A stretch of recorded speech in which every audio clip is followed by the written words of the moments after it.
Grande es este misterio de la piedad.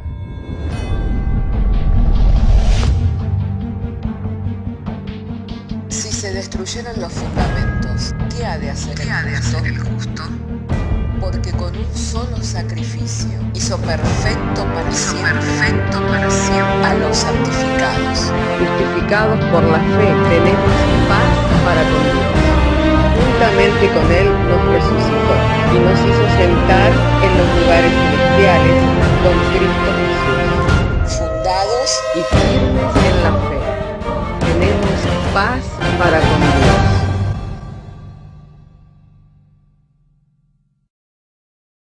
¡Gloria a Dios! ¡Gloria a Dios! Alabado y bendecido sea el nombre del Señor. Les saludo y les abrazo a mis hermanos en el amor del Señor, estándole agradecido al Señor en esta mañana por la obra que el Señor está haciendo en su pueblo, por la gracia que le es dada a su iglesia y por las bendiciones que en este día hemos recibido del Señor en este santo culto. Hermanos, llegado el momento para oír, para recibir las Sagradas Escrituras mediante la exposición de su palabra, le quiero invitar para que abra su Biblia en el Evangelio de Marcos. De manera que si tiene su Biblia, le invito para abrir su Biblia en el Evangelio de Marcos, capítulo 1, y estaremos dando lectura juntos a las Sagradas Escrituras en el verso 40. Capítulo 1 del Evangelio de Marcos, verso 40. Una vez hallado, daremos lectura haciéndolo en el nombre del Padre, del Hijo y del Espíritu Santo. Dice así el Señor mediante su santa y divina palabra. Vino a él un leproso rogándole, e hincada la rodilla le dijo: si quieres puedes limpiarme.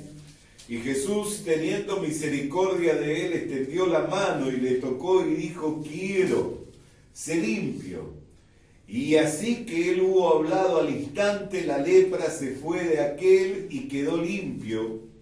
Entonces le encargó rigurosamente y les despidió luego. Y le dijo: mira, no digas a nadie nada, sino ve, muéstrate al sacerdote y ofrece por tu purificación lo que Moisés mandó para testimonio de ellos. Pero ido él, comenzó a publicarlo y mucho a divulgar el hecho, de manera que ya Jesús no podía entrar abiertamente en la ciudad, sino que se quedaba fuera en los lugares desiertos, y venían a él de todas partes. Oramos al Señor. Padre querido, en el nombre del Señor Jesucristo, quiero darte gracias porque nos has concedido traer la lectura de las Sagradas Escrituras, y confiamos que en la exposición de la misma, Señor, tu palabra habrá de alumbrar los ojos de nuestro entendimiento, de manera que el mensaje sea claro, comprensible a oídos de todo tu pueblo, Señor, y en la confianza en que tú lo haces de esta manera, te damos gracias por medio de Jesucristo, por quien son hechas todas las cosas, y sin Él nada de todo esto sería hecho. En el nombre de Jesús, amén. Y tomen asiento los hermanos. Hermanos amados, mientras leía este texto de las Sagradas Escrituras, me llamó la atención el que Jesús no tuvo compasión, sino que tuvo misericordia. Y hay una distinción entre lo que es la compasión y lo que es la misericordia, porque la compasión se desprende de el ver la necesidad en otro, el ver el quebranto en otra persona. Pero la misericordia tiene que ver con no tomar en cuenta los pecados, con no tomar en cuenta una falta, con no tomar en cuenta un error. Y la Escritura dice que Jesús tuvo misericordia, no que tuvo compasión.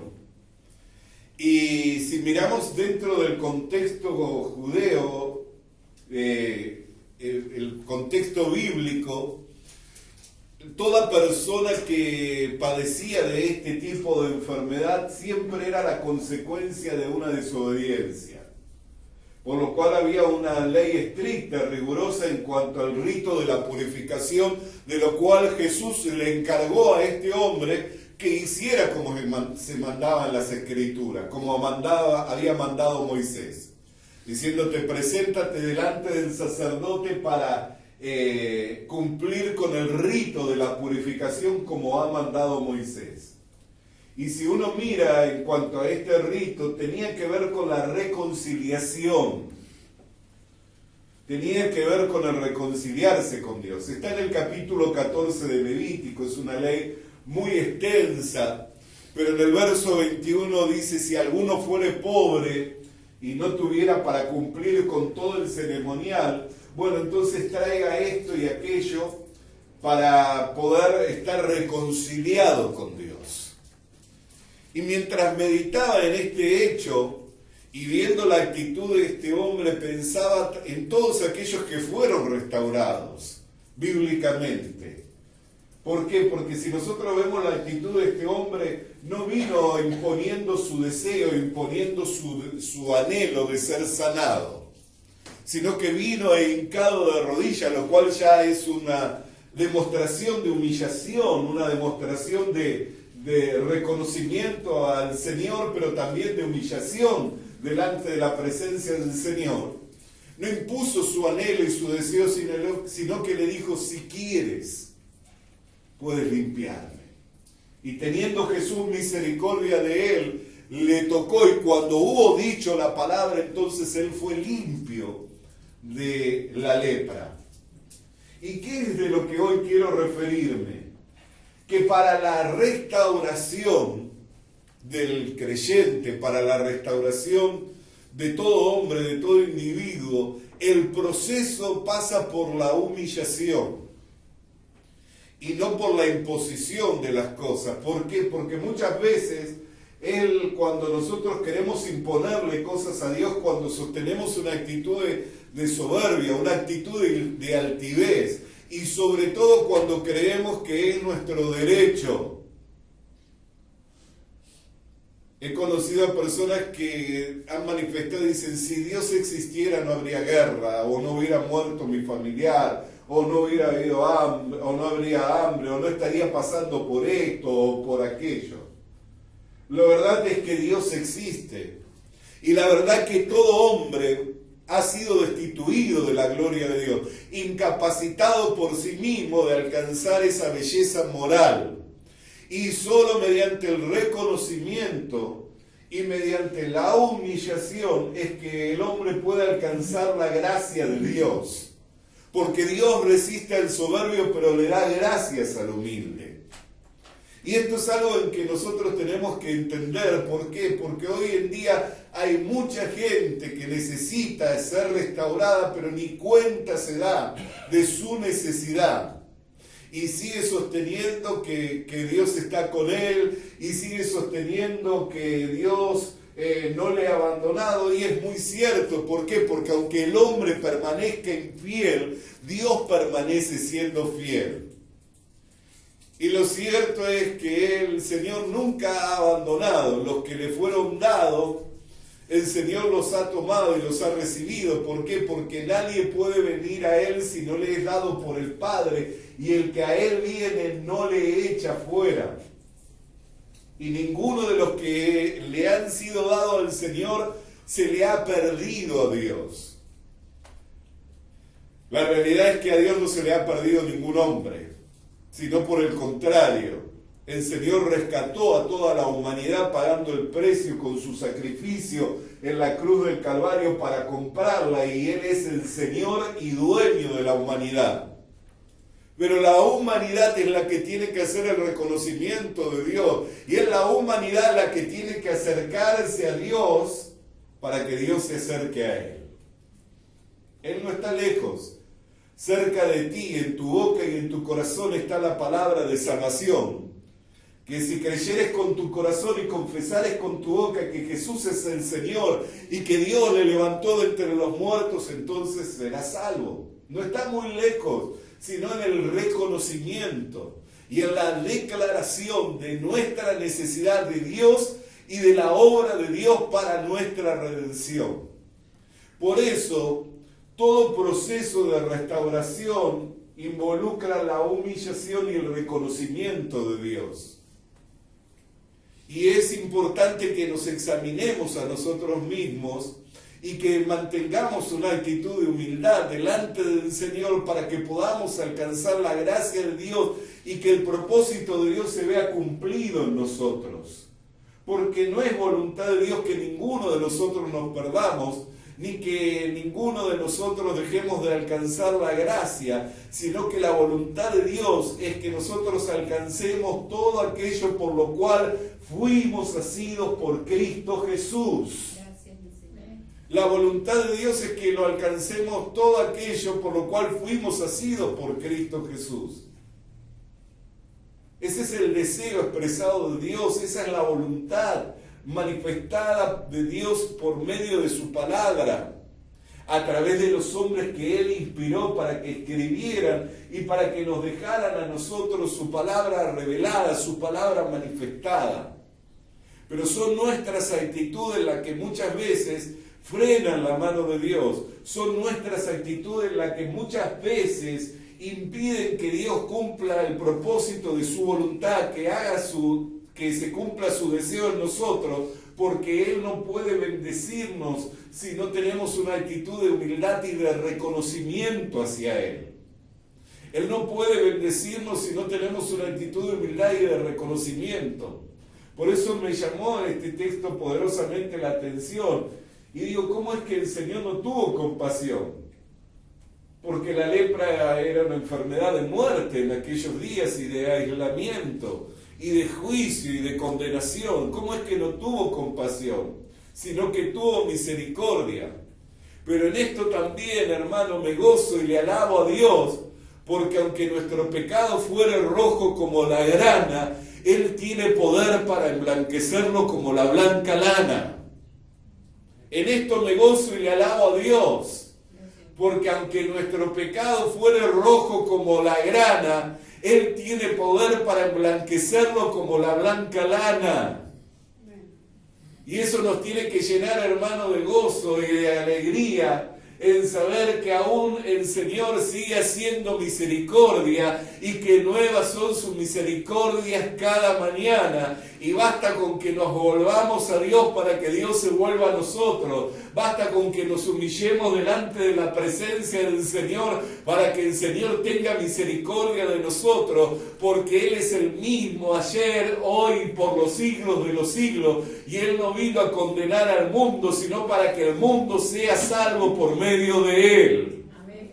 Y quiera Dios esta palabra llegue y golpee como el martillo que quebranta la roca en el corazón de aquel hombre y de aquella mujer que, habiendo gustado de las cosas de Dios, hoy se encuentra alejado y que está siendo él mismo o ella misma el impedimento para que el buen deseo de Dios, el buen pensamiento de Dios, el buen propósito de Dios se cumpla y pueda hacer un reconocimiento de sí mismo, de la necesidad que tiene del Señor, y que pueda humillarse y quebrantarse delante de la presencia del Señor para alcanzar gracia y para que la misericordia le toque y para que la palabra de Dios se vea cumplida en su vida.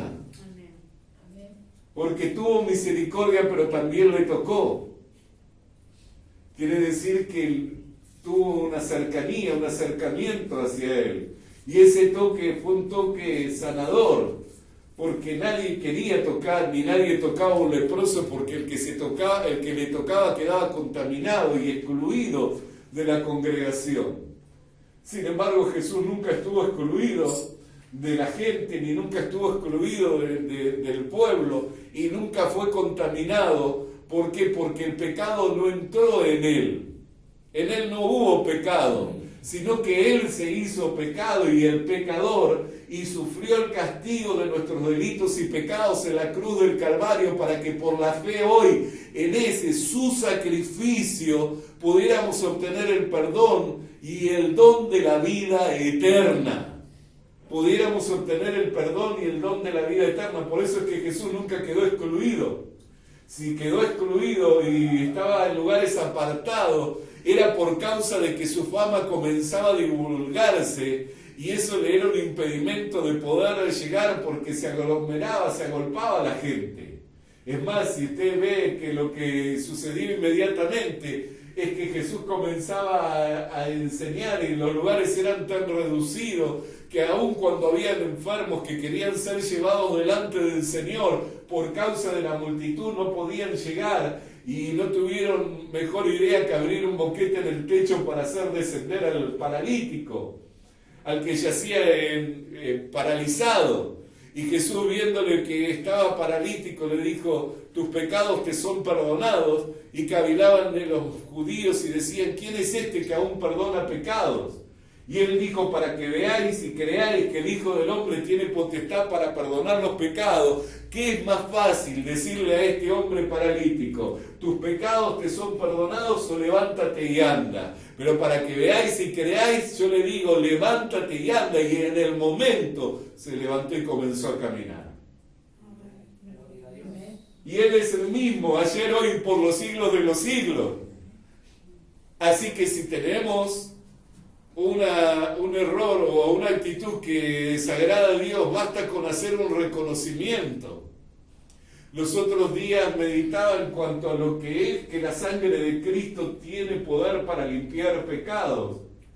Y a veces nosotros por ahí no tenemos una comprensión total, pero esa sangre nos limpió y es la que nos da acceso y derecho a la presencia del Señor. Y cuando uno está en la presencia de Dios, no hay manera en que no le sea revelado qué cosas son las que tienen que ser modificadas.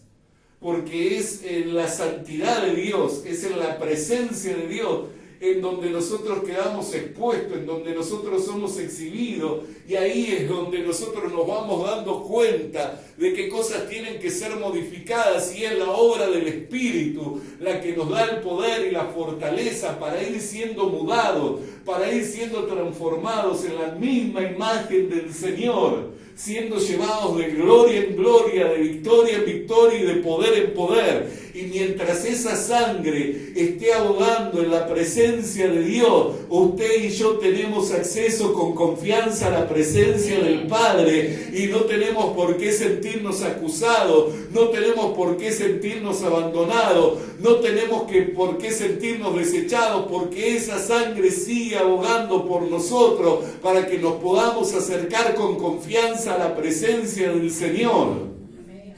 Es lo que nos tiene que dar la seguridad. Siempre el proceso involucra la humillación. En el Evangelio de Lucas, en el capítulo 15, habla en el versículo 11 la parábola del hijo pródigo, y muchos de nosotros ya la conocemos. Un padre de familia tenía 2 hijos y uno le dijo: dame la parte que me corresponde de la herencia, y no se la negó, se la dio. Y este fue y la malgastó, y cuando lo hubo malgastado todo, queriéndose alimentar de las algarrobas que comían los cerdos, dijo: en la casa de mi padre los jornaleros tienen mejor comida y abundancia de comida, y yo aquí deseando comer de las algarrobas de los cerdos. Dijo: volveré a la casa de mi padre y le diré: he pecado contra el cielo y he pecado contra ti. No soy digno de ser llamado tu hijo. Hazme como uno de tus criados, como a uno de tus siervos. Fíjese que él reconocía haber pecado contra el cielo y haber pecado contra su padre. Hizo un reconocimiento. Y cuando venía, su padre, que salía todos los días a esperarle, le dijo, cuando le vio, corrió para abrazarle. Y cuando le abrazó, le puso calzado nuevo, vestido nuevo, una alianza, e hizo banquete. Y no se demoró en decirle: Padre, he pecado contra el cielo y he pecado contra ti. En el versículo 21, ya no soy digno de ser llamado tu hijo, pero el padre dijo a su siervo: sacate el mejor vestido y vestirle, ponete un anillo en su mano y calzado en sus pies, y traete el becerro gordo y matadlo, y comamos y hagamos fiesta. Esa es la restauración. Vestidura nueva, anillo nuevo, calzado nuevo, gozo y alegría, porque una fiesta no trae otra cosa que gozo y alegría. Amén. Esa es la restauración. Pero ¿qué involucró el proceso? Un Dios misericordioso y un creyente arrepentido. Una persona que hace un reconocimiento de sus errores y de su falta. Entonces tenemos que meditar en estas cosas. ¿Por qué? Porque todos pasamos por diferentes procesos. Pero Dios sigue siendo el mismo, en Él no hay sombra ni variación de sombra, y nuestros ojos no tienen que estar puestos en nosotros o en aquello que pudiéramos haber hecho. Y esto no significa no hacer un reconocimiento de lo que está mal, sino que nuestros ojos, para que podamos tomar confianza y para que podamos fortalecernos, tienen que estar puestos en Dios, en quien no hay sombra de variación alguna y que sigue siendo el mismo. Y que Él está deseoso de restaurar, de bendecir, de cumplir todo propósito de su voluntad en nosotros. Por eso la Escritura dice, caerá el justo 7 veces y 7 veces se levantará. ¿Por qué? Porque siempre estará ahí el Señor para extenderle la mano, para socorrerle, para levantarle y para afirmar sus pies sobre la peña. Siempre estará ahí el Señor. Y ese tiene que ser para nosotros el punto de partida. Tiene que ser el referente. ¿Por qué? Porque la acusación y el diablo, que es el acusador de los hermanos, estará ahí para querernos ganar la batalla, para que no salgamos al encuentro del Señor, para que no hagamos un reconocimiento de nuestra necesidad de Dios, para que no busquemos la restauración. Nos va a salir al encuentro diciéndonos que no somos dignos, diciéndonos que no somos merecedores, diciéndonos que no vamos a tener una oportunidad nueva, pero que podamos, con la mirada puesta en el Señor, pasar todo obstáculo de dificultad, vencer con toda barrera, superar todo argumento que con altivez se levanta contra el conocimiento de Dios y poner nuestra mente en obediencia al mandato y a la palabra y a la promesa de Dios, para que podamos alcanzar todo aquello para lo cual el Señor nos ha llamado. Yo siempre pienso acerca de mí, que si Dios quisiera mi mal no necesitaba destruirme. Le bastaba con dejarme como estaba cuando vivía sin fe, sin Dios y sin esperanza. Y eso es lo que a mí me da la seguridad de que Dios desea mi bien. Porque si Él deseara mi mal, le bastaba con dejarme en la condición que estaba, porque mi camino era un camino de perdición y yo iba ya determinado aún la forma y la manera en la cual iba a morir y iba a terminar mis días. Y ciertamente que no eran buenos pensamientos, eran todos pensamientos malos. Y era una actitud de resignación, pensando en que así iba a terminar. Y como muchos tal vez de los que están aquí o que están escuchando este mensaje, también saben y si reconocen de dónde fueron quitados, de que si seguían en ese camino de perdición iban a ir a la condenación eterna y los fines de sus días no iban a ser los mejores. El final de sus días no iban a ser los mejores. Pero gracias sea dada a Dios que nos llamó a la comunión con su Hijo Jesucristo, que nos rescató de esa vana manera de vivir, trasladándonos del reino de las tinieblas al reino de su Hijo amado, para que anunciemos las virtudes de aquel que nos llamó de las tinieblas a su luz. Gracias sean dadas a Dios. Entonces, cuando pienso en lo bueno y en lo misericordioso y en la gracia de Dios que me rescató, que me salvó, me doy cuenta que todos sus pensamientos fueron buenos, porque no necesitaba destruirme, me dejaba como estaba y yo iba camino a la perdición. Pero de ahí me rescató manifestándome su amor, manifestándome su buen deseo, su deseo de bendecir mi vida, de prosperarme y de que yo pudiera alcanzar todo lo que Él tiene prometido en su palabra, lo cual son un sí y un amén. Entonces, cuando pienso en eso y me encuentro de brazos caídos, cuando pienso en eso y mi corazón se haya apocado, es ahí cuando cobro ánimo y de la debilidad saco fuerza, porque las fuerzas no son de mí, sino son del Señor, el cual perfecciona su poder en medio de las debilidades. Amén. Las fuerzas no son mías, sino que son de Dios, el cual perfecciona su poder en medio de nuestras debilidades.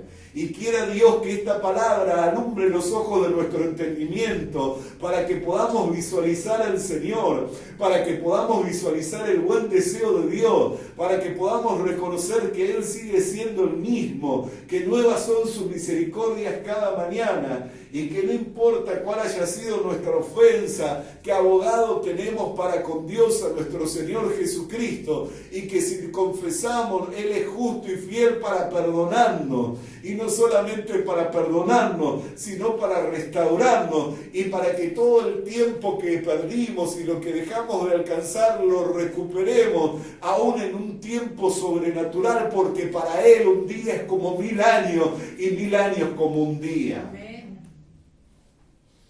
Alabado sea el nombre del Señor. Y esta es una actitud que tenemos que mantener todos nosotros.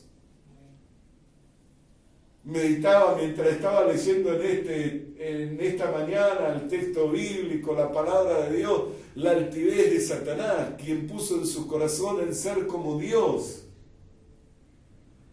Y ciertamente allí estaba hablando, si bien es alusivo el texto en cuanto a que habla al respecto de un rey, y sabemos que es alusivo al mismo diablo por quien fueron hechos los instrumentos de música para el día de su creación y que fue sellado con el sello de la perfección y todo lo que está escrito en las Sagradas Escrituras en cuanto al mismo diablo. Sin embargo, ahí está hablando figuradamente del diablo, pero le está hablando a un rey. Amén. Al príncipe de Tiro le está hablando ahí en Ezequiel capítulo 28. Alabado sea el nombre del Señor. Y fíjese lo que dice en el versículo 9, dice: hablarás delante del que te mate diciendo: yo soy Dios y tú eres hombre. Y hombre eres, y no Dios, y en la mano de tu matador, de muerte de incircunciso morirás, por mano de extranjero, porque yo he hablado, dice Jehová el Señor. Fíjese, porque si bien aquí figuradamente habla de Satanás, y saben los que estudian, dicen los que estudian las Escrituras, que está hablando del querubín protector, que fueron creados los instrumentos, que fue hecho con el sello de la perfección, pero también está hablando de un rey que se enalteció, el príncipe de Tiro, que se enalteció en su corazón. Y fíjese hasta qué punto le iba a llevar la soberbia, que en la mano de su matador él iba a estar diciéndole, mientras el otro lo alanzaba o lo atravesaba con su espada, le iba a estar diciendo: yo soy Dios y tú hombre eres. Estaría muriendo y seguiría siendo un soberbio. Lo estarían lanzando, lo estarían atravesando con su espada y seguiría manteniendo una actitud de soberbia y de altivez. Sin embargo, le vemos a otro rey, como el rey Nabucodonosor, del quien habla el profeta Daniel, que también fue un hombre que fue exaltado y que en su exaltación se ensoberbeció y fue arrojado con las bestias del campo. Y pasaron 7 años. Pero un día alzó sus ojos, reconoció a Dios, que Él gobernaba sobre la tierra y sobre los hombres de la tierra, que Él ponía y que Él sacaba. Y en el momento en que estaba reconociendo a Dios, le fue devuelto el entendimiento. Pero no solamente le fue devuelto el entendimiento, sino que también Él fue restaurado al reino. Y yo siempre medito, cuando medito en la grandeza de Dios, digo: ¿cómo puede ser? Porque le veían, sería el espectáculo, imagínense, le veían por años en el campo, como una bestia, produciría horror, espanto, y los que le conocerían en su esplendor dirían: mirá qué bajo que cayó. Pero aún habiendo caído tan bajo, fue restaurado y su gloria y su esplendor fue mayor que el primero. ¿Por qué? Porque la restauración viene de parte del Señor. Pero para el proceso se requiere de un reconocimiento. Y hay quienes pueden morir como el príncipe de Tiro y en su altivez decir: yo soy Dios y tú eres hombre. Y el hombre le está lanzando con la espada o con la lanza y no creer que eso pudiera estar sucediendo. Pero hay otros que pueden reconocer y pueden humillarse y reconocer que Dios sigue siendo Dios y que uno sigue siendo hombre con errores, con defectos, pero que Dios le escogió, le llamó con propósito eterno y que manifestó su gracia, su misericordia, le reveló, le dio a conocer la vida de su Hijo para que por medio de su Hijo se hiciera heredero y coheredero de todas las riquezas espirituales y recuperar todo lo que creía que había perdido. Y recuperar todo lo que creía que había perdido. Y estos son tiempos en que se requiere, porque a muchos nos está batallando el enemigo. A muchos nos está batallando porque estamos pasando por los tiempos finales, estamos en los albores de la venida de Cristo. Y si algo quiere el enemigo es que dejemos de alcanzar aquello por lo cual fuimos tomados por el Señor. Pero algo de lo cual nosotros tenemos que tener seguridad, que si creemos, y si queremos, para el que cree todas las cosas le son posibles. Si creemos, si queremos, para el que cree todas las cosas le son posibles. ¿Por qué digo creer y querer? Porque no basta con fe. Porque la fe sin obra es muerta. Porque no basta con decir yo sé que Dios me ama. No basta con decir que yo sé que Dios no está lejos de mí. Yo sé que Dios no me ha olvidado, porque es una verdad bíblica. Si usted dice que Dios le ama porque manifestó su amor. Amén. Si usted dice que Dios no está lejos de usted está hablando bíblicamente, porque Él está cercano. Pero a los que le invocan, y sus oídos están atentos a aquellos que le invocan. Y si usted dice que no se olvidó, sin duda que no se olvidó, ¿cómo va a olvidar aquel que conoce todas las cosas? Si hay algo que Dios olvidó, ¿sabe qué es lo que olvidó? Que parecería ser un imposible, ¿no es cierto? Que Dios olvide algo, siendo omnisciente. Pero la Biblia dice que Él arrojó nuestros pecados al fondo de la mar para no hacer más memoria de nuestros pecados. Y eso lo olvida y no lo recuerda más. Porque Él no es hombre ni hijo de hombre para mentirnos. Así que dice que si Dios olvidó, Dios olvidó. Y yo sé que Él no lo recuerda.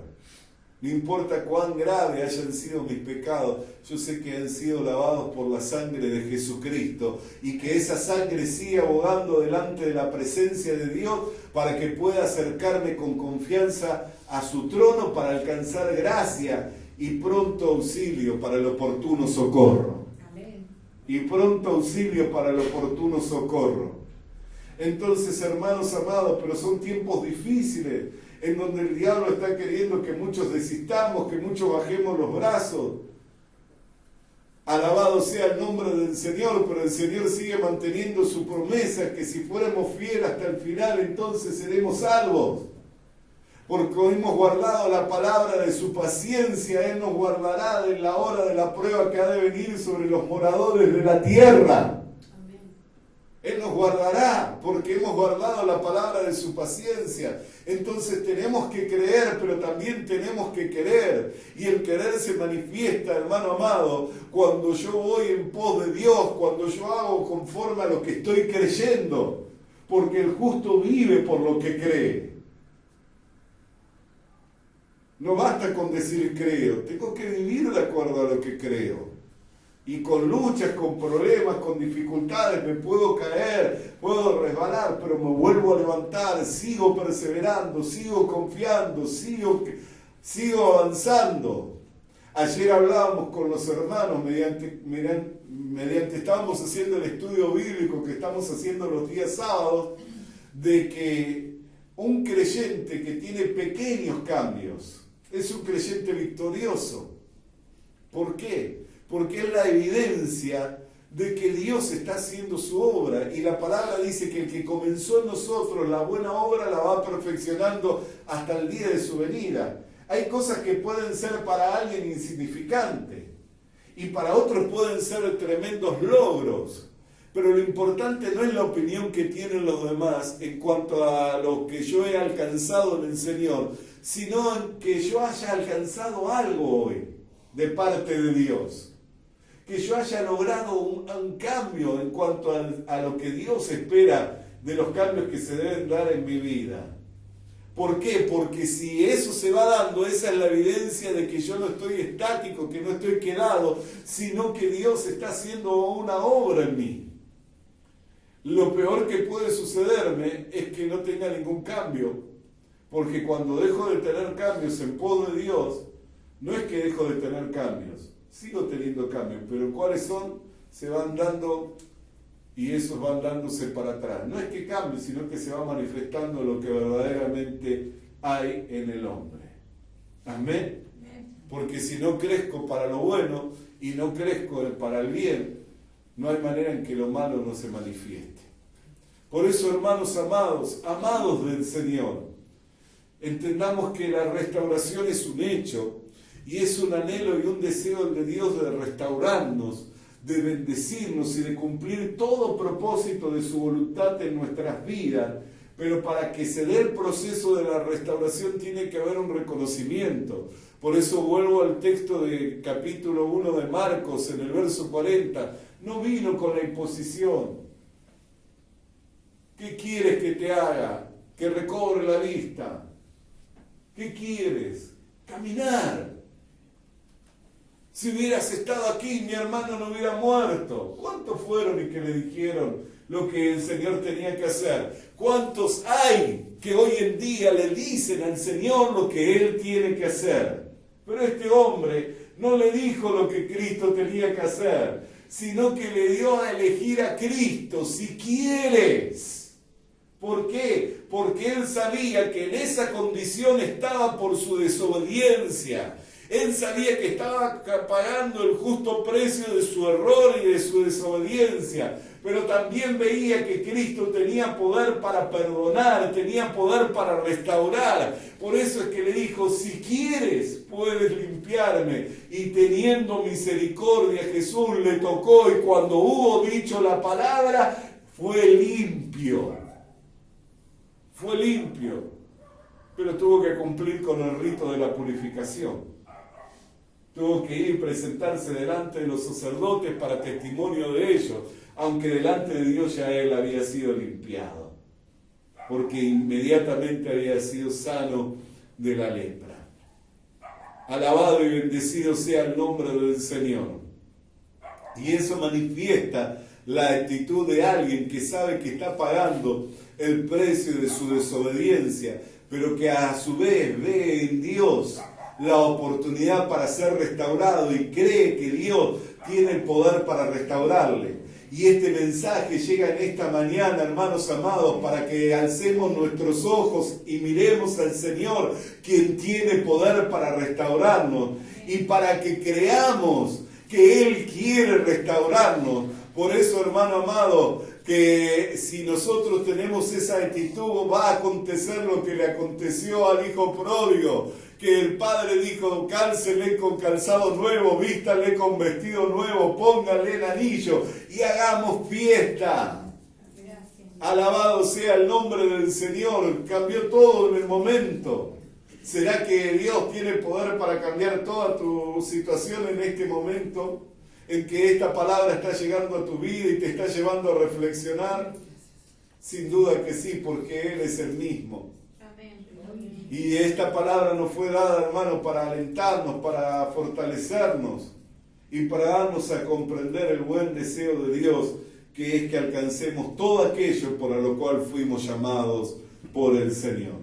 Así que quiero alentarle, sea que esté aquí o que esté escuchando este mensaje, que en esta mañana o en ese momento en que está recibiendo esta palabra, pueda volver su corazón al Señor.